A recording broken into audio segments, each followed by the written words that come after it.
palabas ng Pilipinas, si Alice Go. Tsaka wala na kayong magagawa. Si Mayor Go Alex.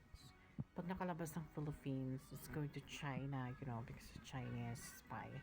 Wala na kayong magagawa Philippines. Kasi pag pinasok ng China against this woman, baka dun pang hudyat ng World War III. Kaya, para sa ganyan, enough for anything over the VC and Mr. Kubuloy in the Philippines is very problem in this country because she's Filipino man.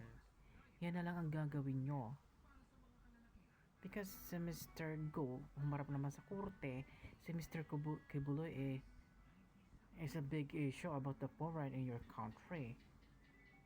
Kumbaga, mas criminal to si Kibuloy sa itong fake na Go spy.